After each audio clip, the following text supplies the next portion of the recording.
സാഭിമാനം സാഹിത്യനഗരം.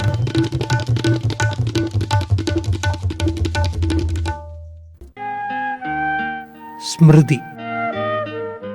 അധ്യാപകനും എഴുത്തുകാരനും പരിസ്ഥിതി സ്നേഹിയുമായ പ്രൊഫസർ ശോഭീന്ദ്രനെക്കുറിച്ചുള്ള ഓർമ്മക്കുറിപ്പ് തയ്യാറാക്കിയത് KF ജോർജ്. പച്ചവേഷം മാത്രം ധരിച്ച പരിസ്ഥിതി സ്നേഹിയായിരുന്നു പ്രൊഫസർ ശോഭീന്ദ്രൻ. പട്ടാളക്കാരനായ ഒരു സുഹൃത്താണത്രേ അദ്ദേഹത്തിന് പച്ചക്കുപ്പായം ആദ്യമായി നൽകിയത്. പിന്നീട് ശിഷ്യരുൾപ്പെടെ പലരും അത്തരം കുപ്പായങ്ങൾ നൽകി തുടങ്ങി. പിന്നീടത് ശോഭീന്ദ്രൻ മാഷുടെ സ്ഥിരം വേഷമായി. കോഴിക്കോട് സാമറിൻസ് ഗുരുവായൂരപ്പൻ കോളേജിൽ നിന്ന് MA പാസ്സായ അദ്ദേഹം കോഴിക്കോട്ടെ വിപ്ലവം പത്രത്തിൽ സബ് എഡിറ്ററായി ജോലി നോക്കി. പിന്നീട് ബംഗളൂരുവിലെ ആർട്സ് ആൻഡ് സയൻസ് കോളേജിലും തുടർന്ന് ചിത്രദുർഗ ജില്ലയിലെ മൊളൂക്കാൽമുരു ഗ്രാമത്തിലെ സർക്കാർ കോളേജിലും അധ്യാപകനായി. അവിടെയുള്ള കുട്ടികളാണ് തന്റെ ജീവിതം മാറ്റിമറിച്ചതെന്ന് ഇത് സംബന്ധിച്ച് അദ്ദേഹം എഴുതിയ പുസ്തകത്തിൽ പറയുന്നുണ്ട്.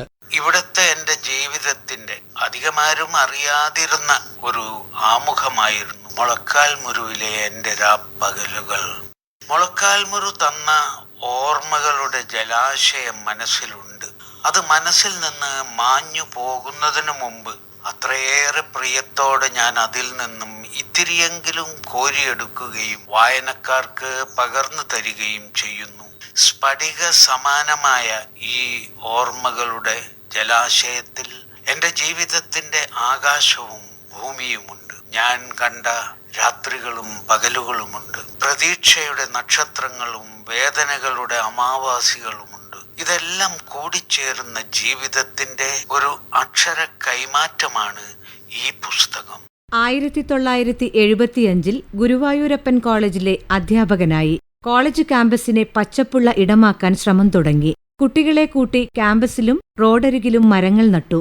ഞെളിയൻപറമ്പിലെ മാലിന്യ പ്രശ്നത്തിനെതിരെയും റോഡിലെയും നടപ്പാതയിലെയും മരണക്കുഴികൾക്കെതിരെയും സമരം നടത്തി. 2002 ഇക്കണോമിക്സ് വകുപ്പ് മേധാവിയായി ഗുരുവായൂരപ്പൻ കോളേജിൽ നിന്ന് വിരമിച്ചത്. ക്ലാസ് മുറിയിൽ ഒതുങ്ങുന്നതായിരുന്നില്ല ശോഭീന്ദ്രൻ മാസ്റ്ററുടെ അധ്യാപക ജീവിതം. പ്രകൃതിയെ സ്നേഹിക്കാൻ ജനങ്ങളെ പഠിപ്പിച്ച ഗുരുനാഥനായിരുന്നു അദ്ദേഹം. കനോലി കനാലിൽ മാലിന്യം തള്ളുന്നതിനെതിരെ അദ്ദേഹം രംഗത്തിറങ്ങി. NSS പ്രോഗ്രാം ഓഫീസറായിരിക്കെ കുട്ടികൾക്ക് പരിസ്ഥിതി പാഠങ്ങൾ പകർന്നു നൽകി. വേങ്ങേരിയിൽ പുഴയോട് ചേർന്ന് ഗ്രീൻ വേൾഡിന്റെ പ്രവർത്തനം നടത്തി. 1000-ലേറെ കുട്ടികളെ നീന്തൽ പഠിപ്പിച്ചു. ജൈവകൃഷി പ്രോത്സാഹിപ്പിച്ചു. വേങ്ങേരി നിറവിന്റെ പ്രവർത്തനങ്ങളിലും പങ്കാളിയായി. ചുറ്റും മരങ്ങൾ വളർന്നു നിൽക്കുന്ന പ്രകൃതിയോട് വളരെ ഇഴുകിച്ചേർന്ന വീട്ടിലായിരുന്നു അദ്ദേഹത്തിന്റെ താമസം. സിനിമയും നാടകവും ജനങ്ങളെ പരിസ്ഥിതി പാഠങ്ങൾ പകർന്നു നൽകാനാണ് ശോഭീന്ദ്രൻ മാസ്റ്റർ ഉപയോഗിച്ചത്. ഗുരുവായൂരപ്പൻ കോളേജിലെ ക്യാമ്പസ് റിസർച്ച് പ്രവർത്തനത്തിനിടയിൽ നാടകവും സിനിമയുമായി അദ്ദേഹം കൂടുതലടുത്തു.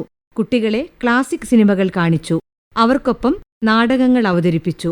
മഴയെയും വനത്തെയും സ്നേഹിക്കാനും മനസ്സിലാക്കാനും കുട്ടികൾക്കൊപ്പം വയനാടൻ ചുരത്തിൽ മഴയാത്രകൾ നടത്തി.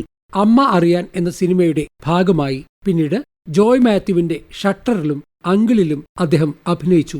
പരിസ്ഥിതി പ്രമേയമാക്കിയ അരക്കിമക്കനിലും പ്രേംചന്ദ് സംവിധാനം ചെയ്ത ജോൺ എന്ന ചിത്രത്തിലും ശോഭീന്ദ്രൻ മാസ്റ്റർ സാന്നിധ്യമറിയിച്ചു.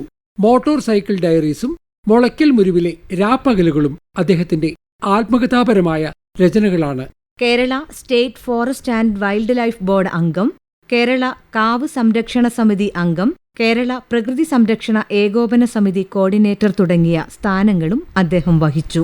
സഹയാത്രി പുരസ്കാരം, ഇന്ദിരാ പ്രിയദർശിനി വൃക്ഷമിത്ര അവാർഡ് എന്നിവ നേടിയ അദ്ദേഹം 2023 ഒക്ടോബർ 13 നമ്മെ വിട്ടുപിരിഞ്ഞു. സാഭിമാനം സാഹിത്യനഗരം.